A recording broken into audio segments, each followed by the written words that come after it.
नमस्कार, मैं हूं दीपक चौरसिया। आपके अपने शो देश की बहस के साथ हम एक बार फिर से हाजिर हैं। जैसा कि आप जानते हैं, न्यूज नेशन का ये वो मंच है जहां होती है आपके मन की बात।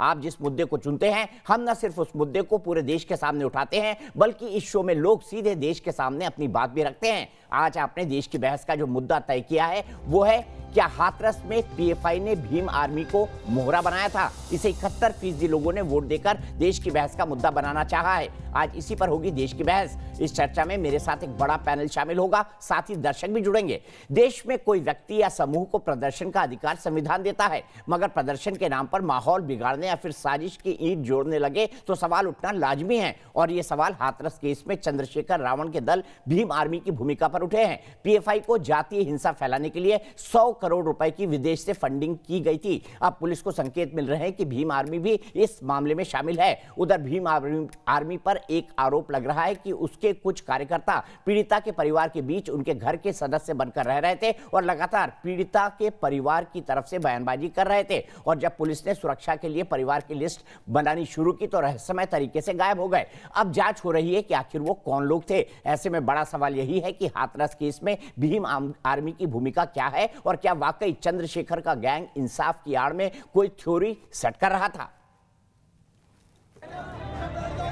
हाथरस केस में जैसे जैसे जांच आगे बढ़ रही है, विरोध प्रदर्शन के नाम पर दंगे की साजिश रचने को लेकर पहले पीएफआई का नाम सामने आया और अब विदेशी फंड को लेकर शक की सुई रावण की भीम आर्मी से जुड़ने का शक है, क्योंकि यूपी में सांप्रदायिक और जातिगत हिंसा करने का प्लान बनाए जाने के लिए 100 करोड़ का फंड का इस्तेमाल किया जा रहा था। जिन लोगों ने भी जाति पाति के स्तर पर, जिन लोगों ने भी सांप्रदायिक स्तर पर नफरत बोई है, उसमें भीम आर्मी का भी नाम आ रहा है और ऐसे में इन्वेस्टिगेटिंग जो एजेंसीज हैं वो इस पर काम कर रही हैं। फिलहाल जांच एजेंसियां सभी एंगल की जांच में जुटी हैं और शक है कि भीम आर्मी के तार पीएफआई के फंड से जुड़े हुए हैं। उस समय तो यहाँ पर काफ़ी सारे लोग थे, क्योंकि इतने बड़े दुख की घटना थी तो काफ़ी सारे लोग परिवार को सांत्वना देने के लिए आए थे। किससे जुड़े हुए थे इसके बारे में नहीं बताया जा सकता। खुद को रावण कहलवाना पसंद करने वाले चंद्रशेखर और भीम आर्मी पहले भी विवादों में रहे हैं और इस बार भी पुलिस सूत्रों के अनुसार हाथरस पीड़िता के केस में भीम आर्मी ने विवाद पैदा किया था। आरोप है कि भीम आर्मी के कुछ कार्यकर्ता पीड़िता के परिवार के बीच उनके घर के सदस्य बनकर रह रहे थे। सूत्रों के मुताबिक पीड़िता के घर पर अनजान महिला की तस्वीर सामने आने से घर में बाहरी लोगों की भूमिका भी संदिग्ध दिख रही है। करीब 3 से 4 लोग ऐसे रह रहे थे जो कि पीड़ित परिवार के साथ घुल मिलकर उनके परिवार वाले बनकर रह रहे थे। लेकिन जो भी मीडिया कर्मी या जो भी समाज सेवी दल पहुंचता था तो वही लोग घर वालों को समझाते थे कि उनको क्या बोलना है, क्या नहीं बोलना है, क्या बयान देना है, और खुद वो बयानबाजी करते थे। जहां एक और यूपी सरकार के सुप्रीम कोर्ट में दाखिल किए गए हलफनामे में पीड़िता के शव को कब्जे में लेकर प्रदर्शन करने की बात कही गई है, वहीं यूपी के पूर्व डीजीपी बृजलाल का भी दावा है कि भीम आर्मी के लोगों ने हाथरस में डेड बॉडी छीनने का प्रयास किया था। ये हालत हो गई कि डेड बॉडी पीड़िता की उन्होंने 10 घंटे तक निकलने नहीं दिया। सुबह 9:30 बजे से रात के 9:30 बजे तक। अब उसके बाद रास्ते में भीम आर्मी जैसे संगठन इन्होंने डेड बॉडी छीनने का प्रयास किया। दरअसल शक इसलिए भी गहरा है कि पीएफआई के पकड़े गए 4 संदिग्धों से अहम सुराग मिले हैं, जिसके आधार पर आगे की जांच हो रही है। देश की बहस में आज चर्चा इसी पर है कि कैसे हाथरस में इंसाफ की लड़ाई में पैसों का खेल खेलने की योजना थी और हाथरस में हंगामा खड़ा कर दंगे भड़काने की योजना थी। विदेशी फंड, पीएफआई और रावण की भीम आर्मी के कनेक्शन की जांच से सच सामने आएगा ही। कहीं ऐसा तो नहीं कि हाथरस में पीएफआई ने भीम आर्मी को अपना मोहरा बनाया था।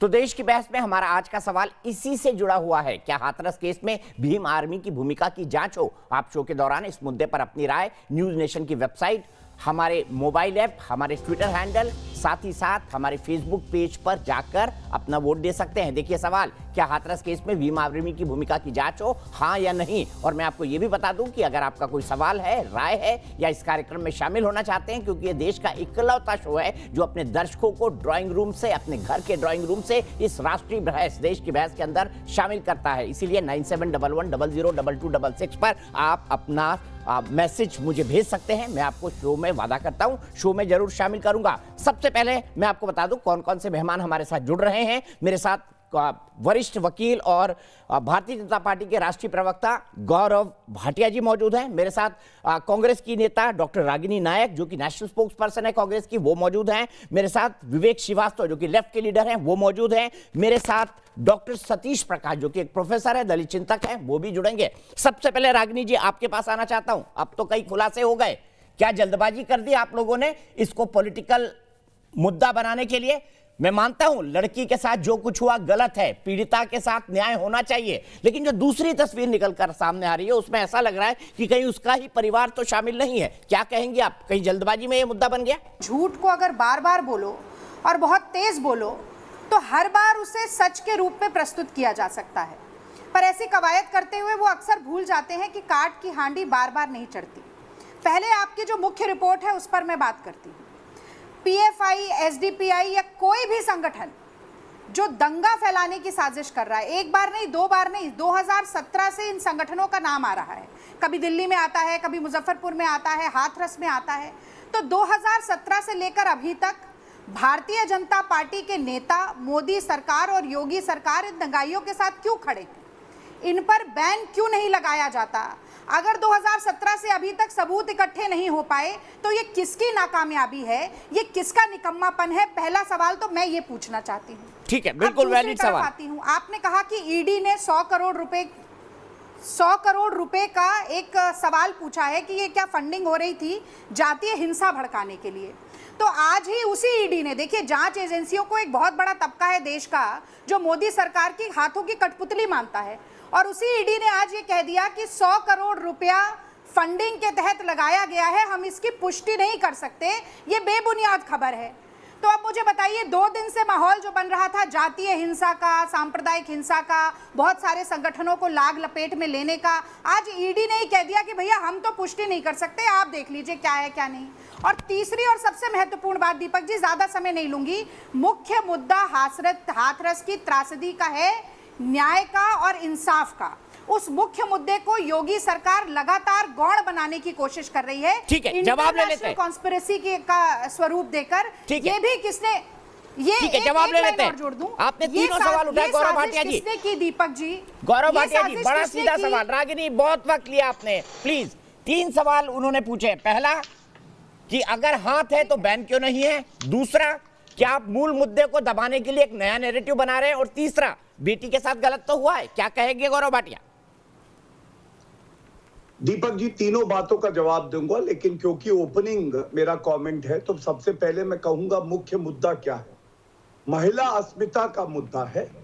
सबसे पहले कैसे हम अपने देश की महिलाओं को सुरक्षित रखें, ये मुद्दा है। और राजनीतिक गिद्धों का मुद्दा है जो लाशों पे अपनी राजनीति करते हैं और ढूंढते हैं लाश किस धर्म की है। अच्छा, जो आरोपी है वो मुसलमान हैं तो हम बलरामपुर वाले दुराचार मामले में नहीं जाएंगे क्योंकि हमारा वोट बैंक कट जाएगा। और आप बताइए कितना गिरना पड़ता है अपनी नजरों में कि जब जा रहे थे ये हाथरस तो गाड़ी में ठाके मार रहे थे, और जब पीड़िता के परिवार से मिले तो फेसबुक लाइव चल रहा था। कितना गिरना पड़ता है अपनी नजरों में। अब मैं इनकी बातों का उत्तर देता हूं। इन्होंने कहा पीएफआई पे कार्रवाई क्यों नहीं हुई। बात यह है कि अगर दुराचार का मामला आता है और सरकार ने कार्रवाई भी करी, सर्वोच्च न्यायालय में यह भी कह दिया कि एसआईटी की जांच को हम स्वागत करेंगे, लेकिन पीएफआई फंडिंग, जिस तरह से कांग्रेस के लीडर्स फंडिंग में खुद सामने आए हैं, और ये हमने देखा है शिवराज जीवन जो कह रहे आंखें निकाल लूंगा, 2 लाशें इधर गिरेंगी 2 इधर गिरेंगी, ये राहुल गांधी के करीबी हैं। पीएफआई के खिलाफ कार्रवाई हमने करी, अरेस्ट हुए दिल्ली में, उत्तर प्रदेश में एफआईआर हुई, 4 अरेस्ट हुए।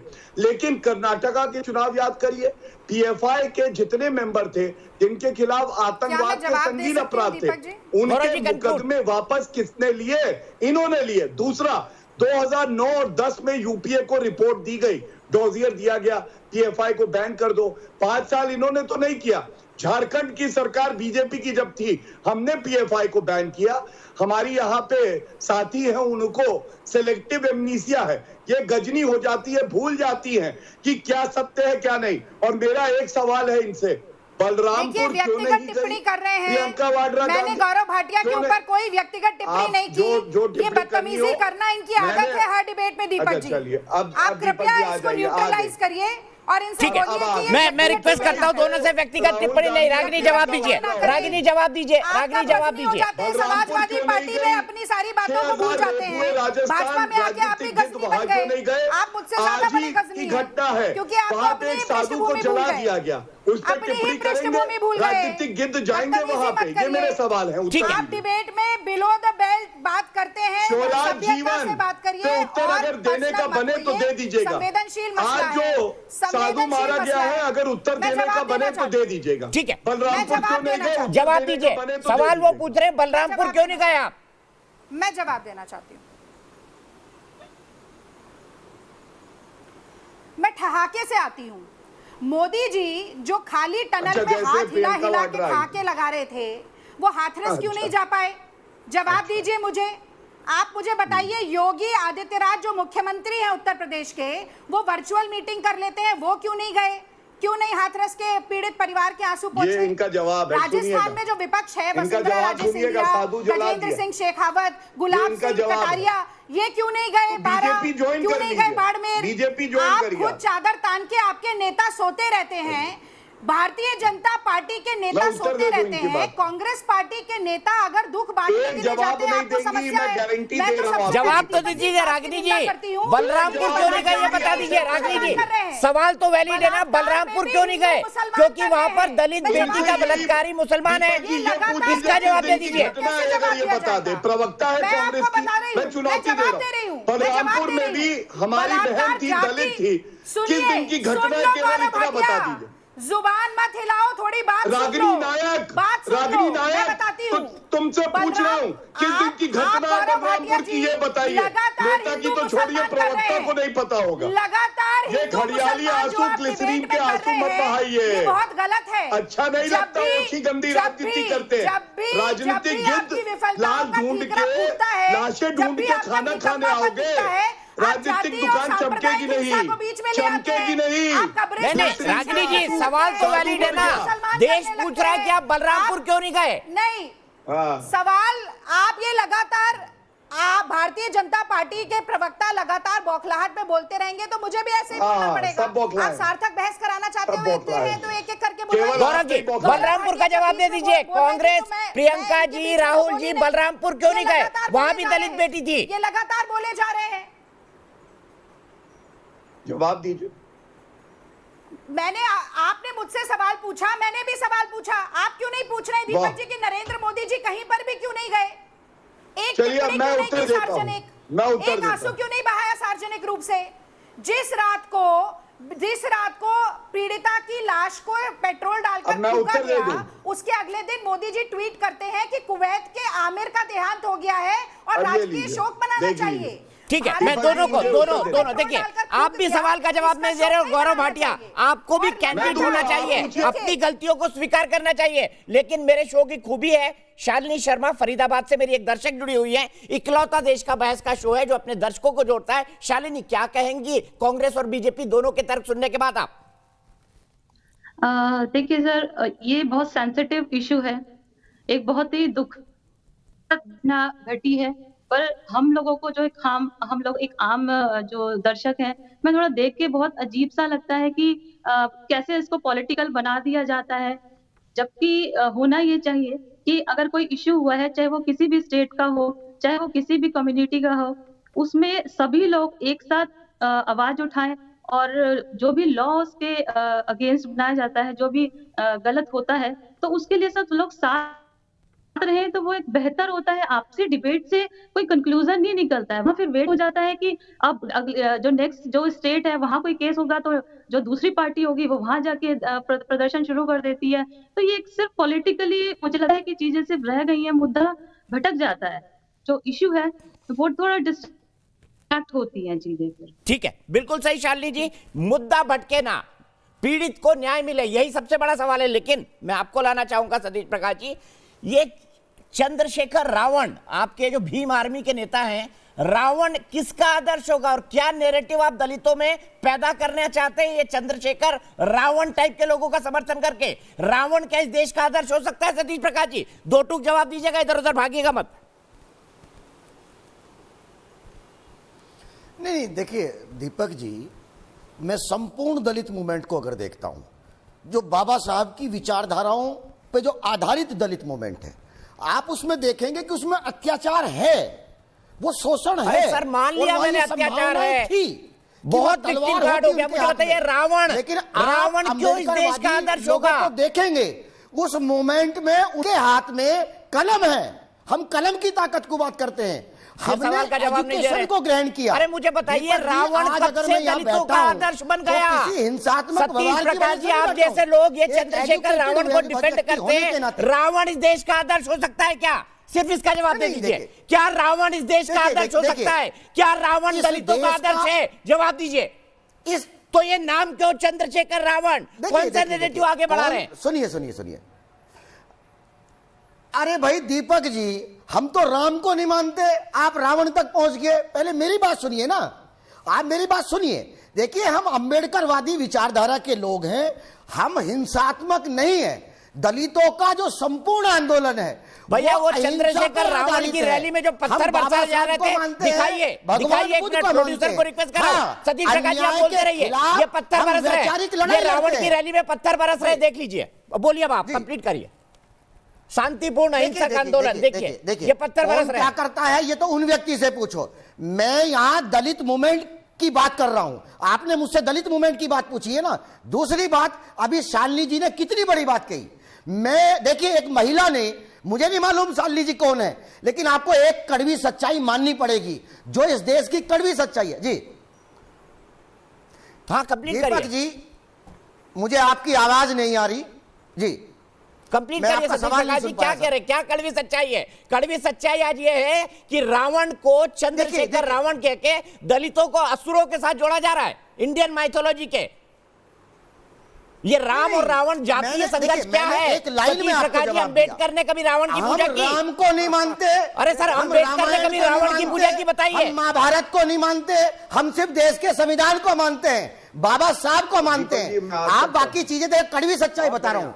अगर कड़वी सच्चाई बता दी आपने। गौरव भाटिया, जो चंद्रशेखर रावण, क्या बाबा साहब अम्बेडकर कभी रावण को पूछते थे? बताइए, ये नाम क्यों और किस तरह का जातीय विद्वेष फैलाने की कोशिश है? इसका जवाब विवेक श्रीवास्तव देंगे। ये भी राम रावण को नहीं मानते। नाम से आपको एलर्जी क्यों है? नाम विवेक है। विवेक, एलर्जी क्यों है दीपक जी? मुझे एलर्जी है। अगर रावण इस देश का आदर्श नहीं हो सकता। माफ कीजिएगा विवेक और बाबा साहब अम्बेडकर को बौद्ध धर्म अपनाना पड़ा, तो आपको रावण नाम से एलर्जी क्यों है? ठीक है, मुझे रावण नाम से एलर्जी है विवेक श्रीवास्तव जी। आपको ना हो ना हो, धर्म खड़ा होकर आपके घर वालों ने भी आपका नाम विवेक रखा है। विवेकहीन बातें मत करिए। आपका सनातन धर्म दलितों को अपना नहीं मानता है। ये झूठा नैरेटिव कब तक फैलाएंगे वामपंथी? ये झूठा नैरेटिव कब तक फैलाएंगे? गौरव भाटिया, जवाब दीजिए। तो रावण नाम में क्या बुराई दिख रही है आज आपको? तो आप भी अपना नाम विवेक श्रीवास्तव रावण रख लीजिए। बड़ा प्रेम है तो मैं आज से आपको विवेक श्रीवास्तव रावण बुलाऊंगा। मंजूर है? तो रावण नाम में क्या बुरा है? मुझे बताइए, मैं आपको विवेक श्रीवास्तव रावण बुलाता हूं आज से। लेकिन अगर आज से विवेक श्रीवास्तव का नाम विवेक श्रीवास्तव रावण जाएगा। रावण नाम में बुराई नहीं है, कोई बुराई नहीं है रावण नाम में। दीपक जी, देखिए, आपको इतनी जद्दोजहद नहीं करनी चाहिए। याद करिए, एक राष्ट्रीय राजनीतिक दल था जिसने हलफनामा सर्वोच्च न्यायालय में देके भगवान राम को काल्पनिक कहा था। आज उस रावण पार्टी की क्या हालत है हम सब जानते हैं। लेकिन मैं आपसे पूछता हूं दीपक जी, दर्शक जो थी उन्होंने बहुत अच्छी बातें कही। आपने जो उत्तर प्रदेश में रावण राज फैलाया हुआ है, अपनी बात रख लूं, उसके बारे में किसी को दर्द हो गया। मैंने नाम नहीं लिया था, लेकिन रावण को दर्द हो रावण गया। राज क्यों है? रावण जहां को पर दर्द हो गया। रामलला विराजमान दीपक जी है, कंट्रोल वहां पर करिए, इनके साथ लगातार यही रागिनी जी, रागिनी जी, 30 क्यों सेकंड में हो रही है? कंक्लूड करेंगे, फिर मैं आप ही के पास आ रहा हूँ। 30 सेकंड में कंक्लूड करेंगे। नहीं, आपको आप उनकी शिकायत कर दी, आप भी वही काम कर रही हैं। है क्या रावण नाम पसंद नहीं है, पर योगी राज का रावण राज पसंद है आपको? रागिनी जी, मैं आपसे भी यही सवाल पूछूंगा, क्या रावण इस देश का आदर्श हो सकता है? गौरव भाटिया जवाब दीजिए, फिर रागिनी से भी यही सवाल होगा। योगी के राज्य से बेहतर था। रावण का राज्य योगी के राज्य से बेहतर था। रावण के राज्य में सीता के साथ ऐसे दीपक जी मैं चर्चा नहीं कर पाऊंगा। एक मिनट विवेक श्रीवास्तव मैं जवाब दूंगा। इतना तुम्हारा सच्चरित्र था रावण विवेक श्रीवास्तव, तो सीता मैया को उठा के क्यों लेके गया था? बताइए, जवाब दीजिए। क्या झूठा नैरेटिव फैला रहे आप देश में? रावण की लंका में, सुन लीजिए फिर आप, रावण की लंका में सीता का मान सम्मान रहा। रावण की लंका में सीता सुरक्षित रही। लेकिन योगी आदित्यनाथ के उत्तर प्रदेश में चाहे बलरामपुर हो और चाहे हाथरस, महिलाओं का सम्मान नहीं है। तो यहाँ स्थिति रावण की विवेक श्रीवास्तव रावण विवेक श्रीवास्तव रावण एक मिनट, गौरव भाटिया जवाब देंगे, फिर मैं आपके पास आऊंगा। विवेक श्रीवास्तव रावण रुक जाइए। रावण राज के समर्थक विवेक श्रीवास्तव रुक जाइए। प्रदेश में विवेक श्रीवास्तव रावण रुक जाइए। विवेक श्रीवास्तव रावण ब्रेक लगाइए। गौरव भाटिया जी जवाब दीजिए। रोज नया नैरेटिव बनाइए। दीपक जी मैं आपको बताता हूं, देखिए कांग्रेस की प्रवक्ता ने तो जवाब नहीं दिया। बलरामपुर एक वजह से नहीं गए क्योंकि वहां पे जो आरोपी पकड़े गए हैं ना, वो एक धर्म विशेष के निकले, इनका वोट बैंक चला जाता। और मैं आपसे पूछता हूं, आप एंकर हैं, ये क्या है बताइए? फिर बोलने लगे। जवाब दीजिए। दीपक जी हालत देख लीजिए, बेचारों की पतली हो जाती है। ऐसे कमजोर प्रवक्ताओं को मत बुलाया करिए। कोई फंडिंग नहीं हुई है।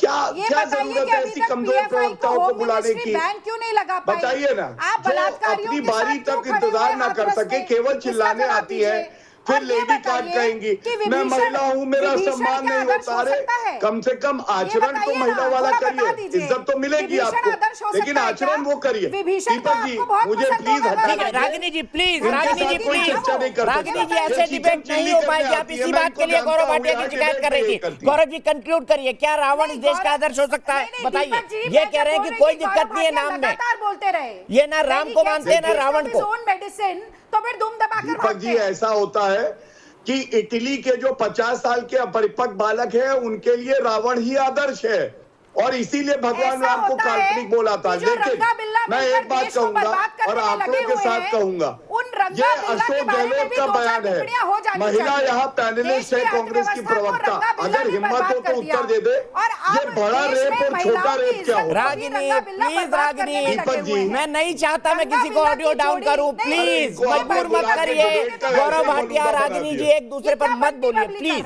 गौरव जी कंक्लूड करिए प्लीज। रागिनी हाँ धन्यवाद। देखिए इनसे केवल एक सवाल पूछिएगा, पहले तो उत्तर नहीं दिया, ये बड़ा रेप और छोटा रेप क्या होता है?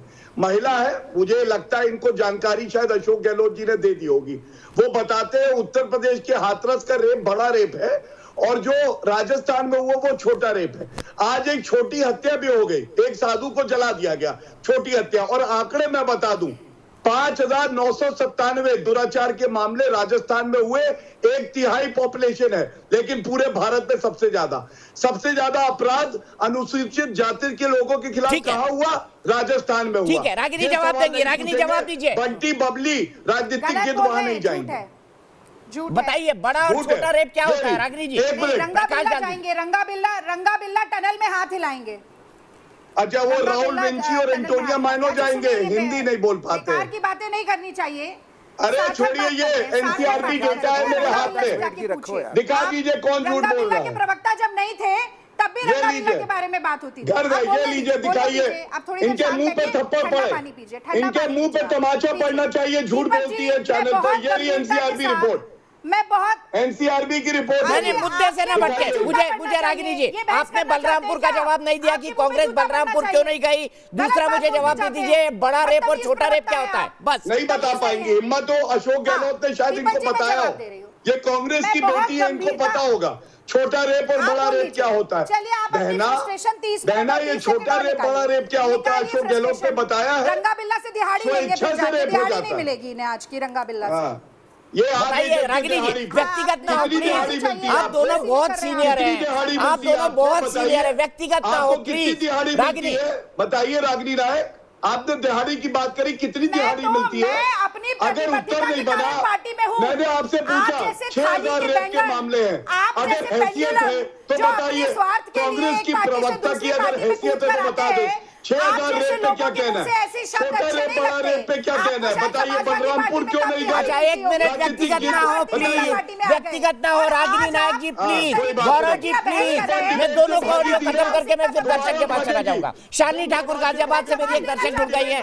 शालिनी जी देखिए, बार बार टोकने के बाद कांग्रेस बीजेपी दोनों का व्यवहार आप देख रही हैं। शालिनी ठाकुर गाजियाबाद से क्या कहेंगी?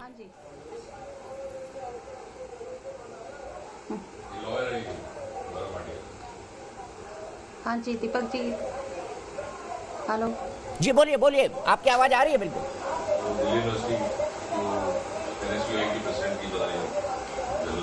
हाँ दीपक जी, ये मामला ऐसा है, चाहे वो पर्सनली हो या पॉलिटिक्स हो या किसी भी मामले में हो, हमें सिर्फ और सिर्फ न्याय चाहिए।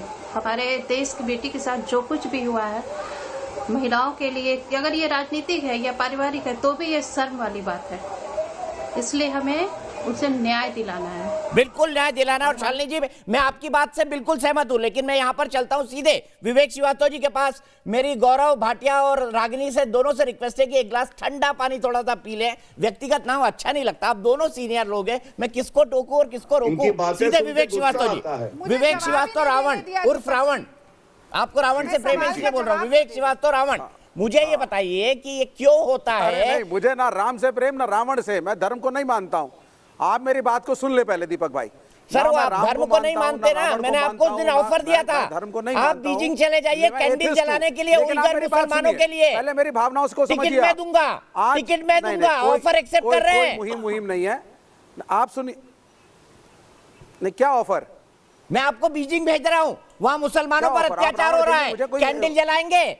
नहीं, आप मुझे जहां मर्जी भेजिए, बीजिंग कुछ नहीं होता। मैं इंडियन हूं, भारत में हूं और भारत की बात कर रहा हूं। प्रोटेस्ट करने भेज रहा हूं सर, आपका प्रजातांत्रिक अधिकार है चीन में जाके प्रोटेस्ट करने का। अरे आप मुझे रोज जहां मर्जी प्रोटेस्ट करने भेजिए, आप मुझे कहीं भी प्रोटेस्ट के लिए भेजेंगे, जहां मानवता का सवाल है मैं आपके साथ चलूंगा। लेकिन आप सुनिए मेरी बात, चलिए बीजिंग चलते हैं, दलित समाज को ले जाऊंगा। मैं भी एक so called upper caste Hindu हूं।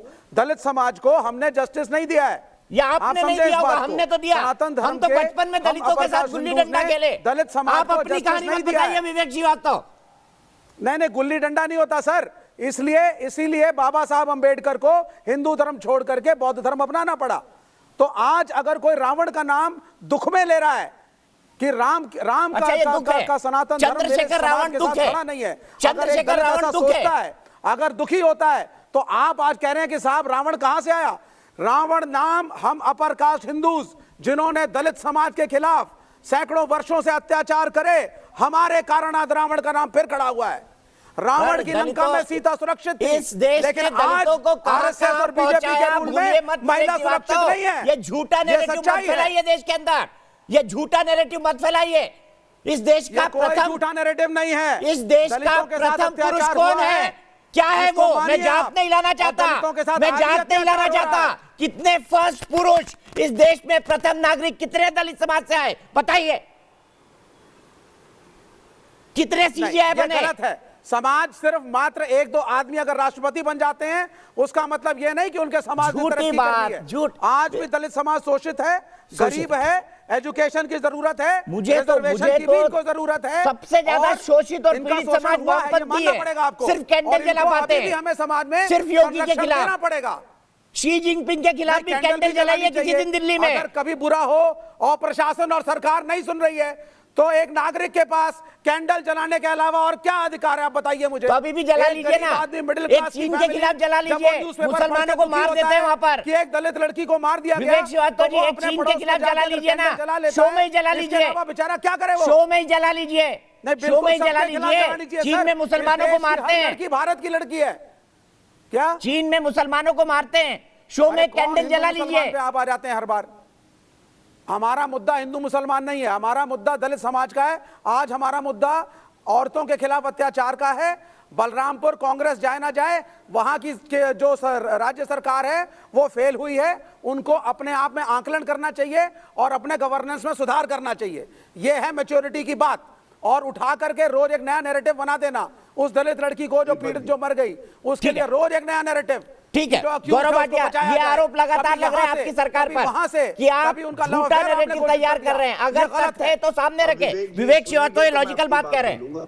विवेक श्रीवास्तव रावण, देखिए, माफ कीजिएगा नाम बदल पहले गया तो उनका। जिस तरह की निंदनीय टिप्पणी इन्होंने सीता माता के बारे में करी है, मैं समझता हूं पूरा भारत कहीं ना कहीं इनसे बहुत नाराज होगा।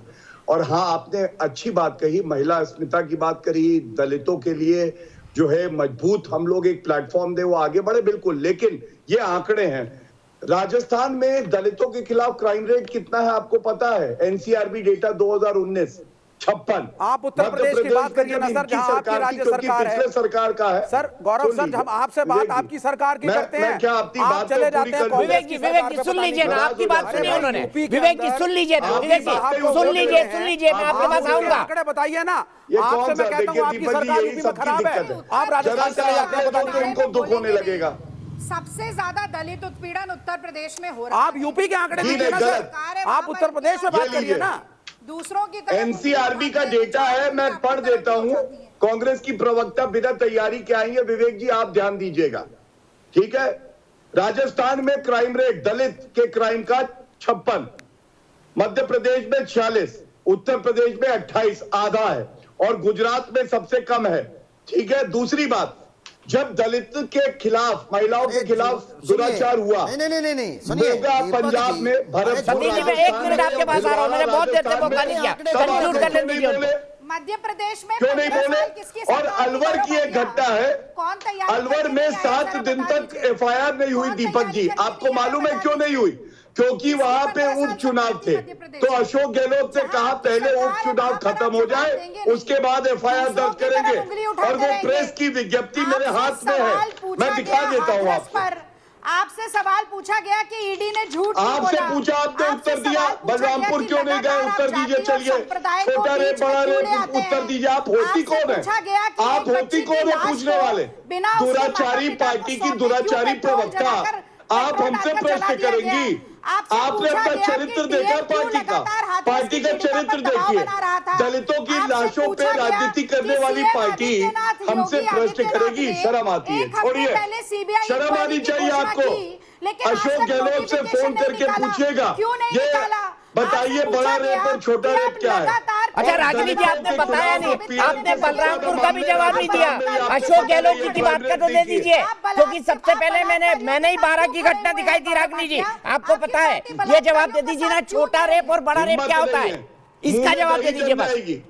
मुंह में दही, कान में बर्फ। मैं बोलती हूँ, मैं जवाब देती हूँ। अब ये अगर बीच में बोलते रहेंगे तो सार्थक बहस तो हो नहीं सकती। आप मुझे जवाब दे दीजिए, मैं देती हूं। आपके साथ वैसे भी सार्थक पूरी जिम्मेदारी के साथ दीपक जी मैं कहती हूं कि कोई बलात्कार बड़ा, कोई बलात्कार छोटा नहीं होता। और एक प्रदेश और दूसरे प्रदेश के बलात्कार, अशोक गहलोत को हटाइए मुख्यमंत्री पद से, उसकी निंदा होनी चाहिए। मैं आपके चैनल पर बोलती हूँ। तो आपके मुख्यमंत्री ने ऐसा क्यों बोला? इतनी असंवेदनशील बात अशोक गहलोत ने क्यों कही? उस पार्टी के सीएम ने जिसकी अध्यक्षा ही महिला है। किया जाएगा। गौरव भाटिया में हिम्मत है, मैं चुनौती देती हूँ। अरे हटवाओ ना अशोक गहलोत, हिम्मत क्या है? राहुल गांधी को हटवाओ, कहते हैं मंदिर में लड़के छेड़ने जाते हैं, उठा के बाहर फेंको राहुल गांधी को उठा के बाहर फेंको। महिलाओं का सम्मान नहीं करते हैं खाली टनल में आप, महिलाओं का सम्मान ही नहीं करती है। दलित उत्पीड़न की बात कर रही है। ये अजमेर में 7 दिन तक एफआईआर नहीं हुई। लेडी प्रवक्ता कांग्रेस की, महिला प्रवक्ता किस मुंह से आती है चर्चा करने? शीशा है घर पे, शीशा देखा करिए। 7 दिन तक एफआईआर नहीं हुई क्योंकि उपचुनाव थे राजस्थान में, बलात्कार गैंगरेप था, दलित लड़की थी। कहाँ थे आप लोग? शर्म नहीं आती है, शर्म नहीं आती है। पूरा देश थू-थू कर रहा है, यहाँ आके प्रवचन दे रही है। अरे पार्टी से क्यों नहीं करिए? पहले देखिए आपकी पार्टी के लोग क्या कहते हैं। बड़े नेता महिलाओं की इज्जत उतारते हैं। प्रियंका वाड्रा गांधी की हिम्मत हो तो जाए राजस्थान दिखाए। उन राजनीतिक गिद्धों से कहिएगा, उन राजनीतिक गिद्धों से कहिएगा, हिम्मत है तो जाए। साधु मरा है आज, हिंदू की जान नहीं है, हिंदू की जान नहीं है। दूसरे धर्म का व्यक्ति मुसलमान होगा तो कूद कूद के जाएंगे। राहुल गांधी टोपी लगाएंगे, मैं आ गया मौलाना राहुल गांधी। शर्म करो, शर्म करो, महिला होके छोटा रेप बड़ा रेप करते हो, शर्म करो। जिस पार्टी की अध्यक्षा एक महिला है और वो महिला नहीं मुंह खोलती है, दही जमी है उनके मुंह पे, उनके मुंह में दही जमी है। सोनिया गांधी क्यों नहीं बोलती है? छोटा रेप बड़ा रेप प्रियंका वाड्रा एक मिनट बहुत पर्सनल हो रहा है। रागिनी जी गौरव जी दोनों से मेरी रिक्वेस्ट है, हाथ जोड़कर, दोनों बहुत समझदार हैं। अब मैं डिबेट में शलभ मणि त्रिपाठी को लेकर आता हूँ और सतीश प्रकाश जी डिबेट करेंगे। सतीश प्रकाश जी ध्यान से सुनिएगा। शलभ मणि जी,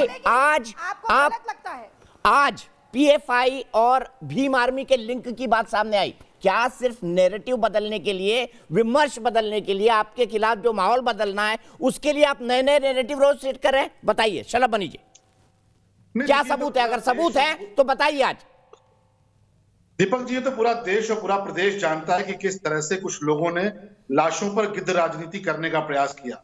अभी मैं यहाँ पे चर्चा में सुन रहा था, बहुत शोर हो रहा था। आप देखिए ना, लखीमपुर के भीतर अभी मुश्किल से 1.5-2 महीने पहले की बात है, लखीमपुर में एक दलित परिवार की बच्ची थी।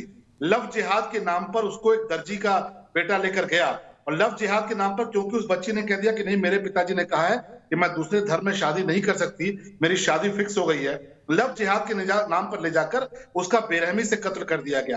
क्या आपको वहां पर लोग नजर आए? क्या आपको जो वहां सियासी गिद्ध है वो नजर आए? मैं तो चंद्रशेखर जी से पूछना चाहता हूं, जो भीम आर्मी की, वो नजर आए? आप पूरी क्रोनोलॉजी देखिए। दरअसल योगी आदित्यनाथ जी के खिलाफ क्यों साजिशें हो रही हैं, उसका कारण क्या है कि अतीक अहमद का सिक्का चलता था उत्तर प्रदेश में पिछले 20-25 सालों में, और एक बार कई साल पहले समाजवादी पार्टी की सरकार में जब पुलिस उनको सम्मन करने गई थी अतीक अहमद को, तो बाकायदे पुलिस पर हमला हुआ था, पुलिस की गाड़ियां जला दी गई थी। आज लोग अतीक अहमद का किला ढहता हुआ देख रहे हैं। आज मुख्तार अंसारी का 50 साल से उसकी दहशत थी, आज उसका किला ढहता हुए लोग देख रहे हैं। आज दाऊद का जो सबसे खास व्यक्ति है, काला घोड़ा जिसका नाम था, खान मुबारक, आज उसका किला ढह रहा है। आपने सीए नागरिकता संशोधन कानून के दौरान देखा कि योगी जी ने कितनी मजबूती से कार्रवाई की और उत्तर प्रदेश पहला ऐसा राज्य बना जिसने पोस्टर तक चिपका दिए। और जब पोस्टर चिपका, अब इंपॉर्टेंट बात है, नोट कीजिएगा, जब पोस्टर चिपका तो कांग्रेस पार्टी, भीम आर्मी और ये तमाम लोग भाग के कोर्ट और सुप्रीम कोर्ट गए। सबने कहा कि नहीं, पोस्टर चिपकना बहुत लंबा हो रहा है। शलभ मणि जी एक एक करके जवाब लेते हैं। शलभ मणि एक एक करके जवाब लेते हैं। सतीश प्रकाश जी, आपको लाना चाहूंगा, बताइए, क्या गेरुआ वस्त्र पहने हुए एक व्यक्ति, क्योंकि आप कह रहे हैं हम ना राम को मानते ना रावण को मानते, हमारा तो कोई लेना देना नहीं, हम अम्बेडकरवादी हैं, आपको पसंद नहीं आ रहा मुख्यमंत्री के पद पर, इसीलिए बिहार चुनाव से पहले एक बार अखलाक का कांड हो जाता है दादरी का, और अब हाथरस प्रोजेक्ट हो जाता है, क्यों? बताइए।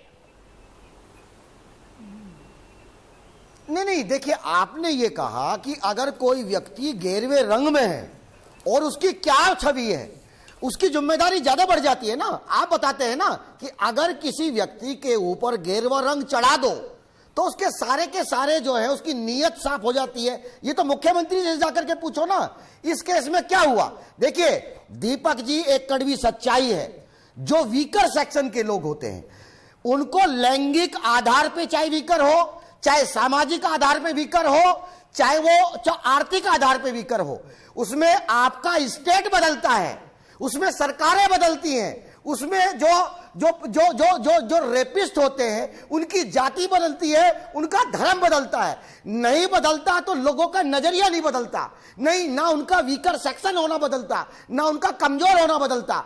अब ये चर्चा करनी चाहिए। देखिए, ये सरकार का फेलियर है, आपको मानना पड़ेगा। सरकार चाहे राजस्थान की हो, सरकार चाहे उत्तर प्रदेश की हो या कहीं की भी हो, हमको यह मानना पड़ेगा कि यह राजधर्म है। आप किसी जाति के मुख्यमंत्री नहीं है या अपराधियों के सरगना नहीं है। आज आप पूरे स्टेट के, आपकी जिम्मेदारी है ना, आप उनके संरक्षक है भाई, उनको न्याय देना आपकी जिम्मेदारी है। आप मुझे एक बात बताइए, योगी जी ने जब उत्तर प्रदेश की सत्ता संभाली तो उन्होंने धार्मिक शपथ ली थी या इस देश के संविधान की शपथ ली थी?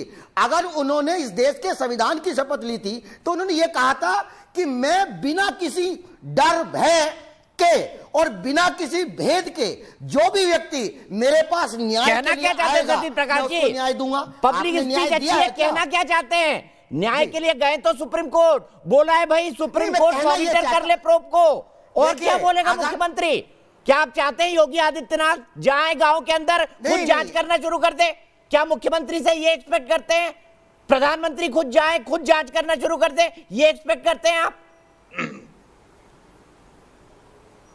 नहीं, देखिए मैं ये कह रहा हूं कि अगर किसी व्यक्ति के ऊपर भगवा कपड़े पहना दिए जाएं तो वो अच्छा नहीं हो सकता। अभी आपने नाम की बात की, अगर किसी व्यक्ति के नाम के साथ रावण लगा दे तो वो खराब नहीं हो सकता।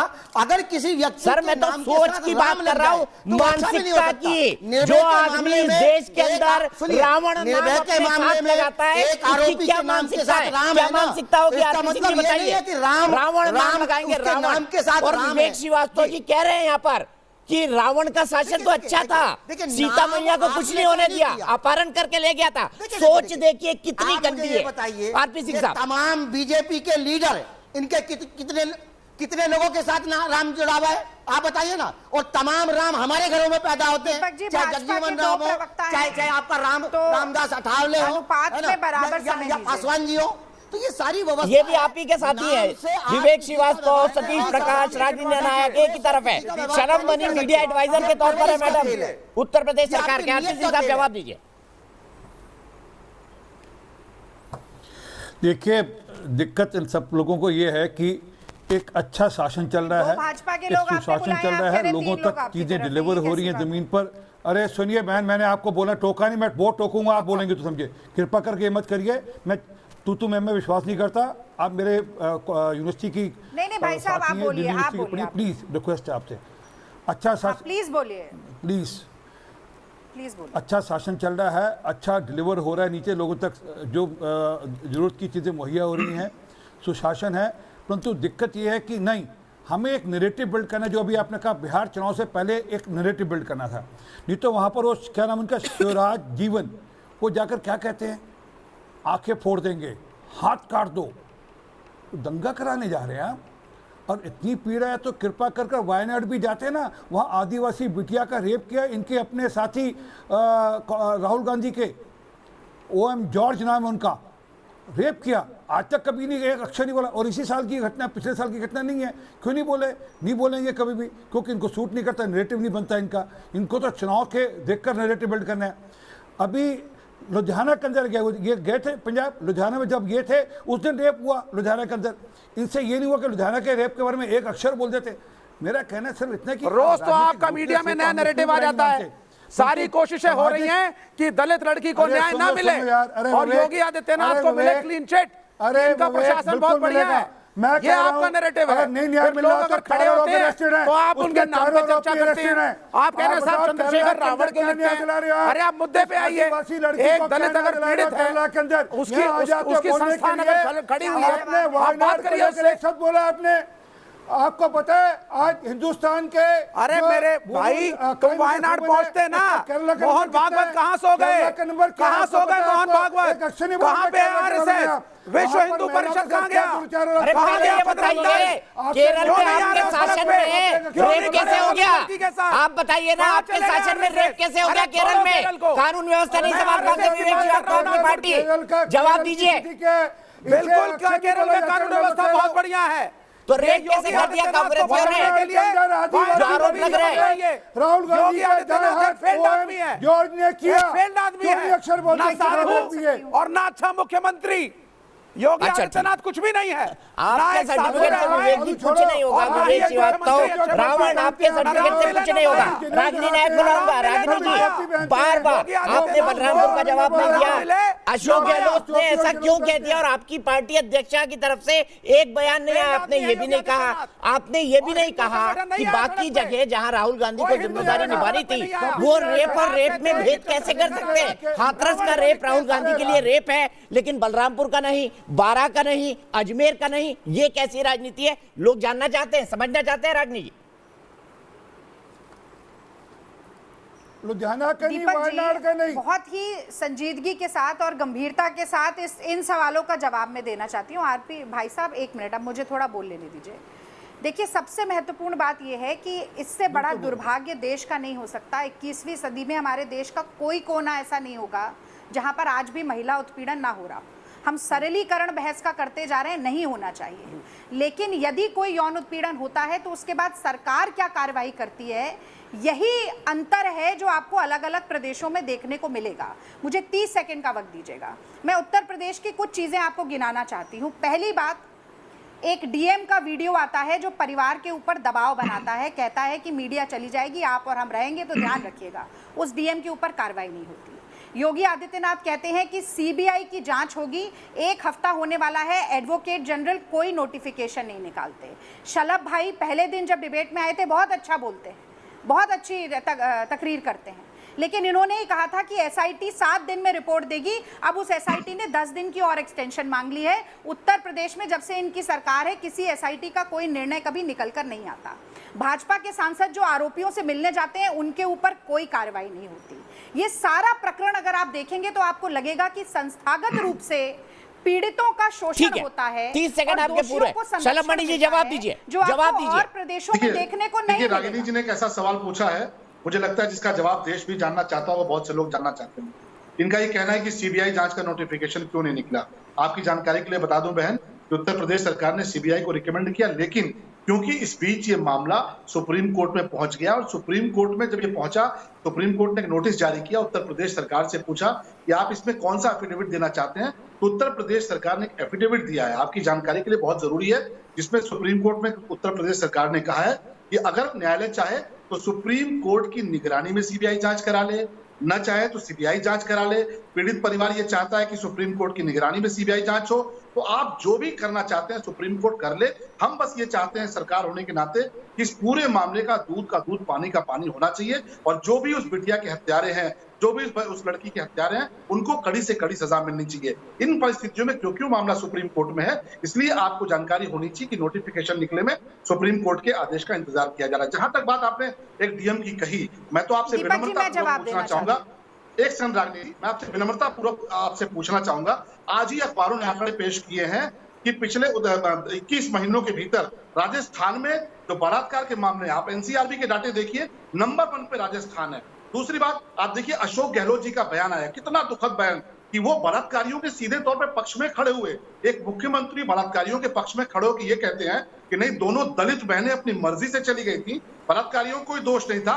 मुझे इस पर बहुत तकलीफ हुई, भारत का नागरिक होने के नाते, भले प्रियंका जी को ना हुई हो, भले राहुल जी को नहीं हो, भले आपको नहीं हो। तीसरी बात कि जब ये घटना हुई है, बदायूं में घटना हुई, लव जिहाद में एक वाल्मीकि बच्ची को बेरहमी से काट के मार दिया गया। समय मुझे मिला उसी के अनुपात में समय देना चाहिए। लव जिहाद में मार दिया गया। ठीक है, चलो मुझे ब्रेक लेना है, मुझे ब्रेक लेना है। रागिनी जी आपका जवाब ब्रेक के बाद लूंगा। आरपी भाई को जोड़ूंगा। निगत कुछ नहीं बोली अभी तक, लेकिन ब्रेक में जाने से पहले पम्मी प्रिया जी एक क्विक कमेंट, दिल्ली से मेरी दर्शक जुड़ी है, क्या कहेंगे आज की बहस पर? क्या आपको लगता है जानबूझकर माहौल बिगाड़ने की कोशिश हो रही है जैसा बीजेपी सरकार दावा कर रही है?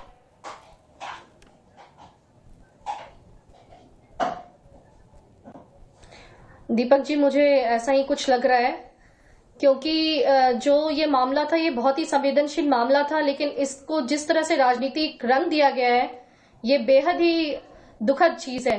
जिस तरह से अलग अलग पार्टीज आके अपना अलग अलग इस मामले को भुनाने में लगी हैं, इससे उस परिवार पे क्या बीत रही होगी, इस आम जनता पे क्या बीत रही है, इसका कोई अंदाजा भी नहीं लगा सकता। ठीक है, मैं ब्रेक के लिए रुक रहा हूं। ब्रेक के बाद जब वापस आऊंगा बहस को फिर से खोलूंगा। पीएफआई का एंगल है और बहुत सारी बातें हैं, और विवेक श्रीवास्तव बड़ी बात कह गए, रावण के राज में सीता मैया सुरक्षित थी, इस पर भी बहस करेंगे ब्रेक के बाद।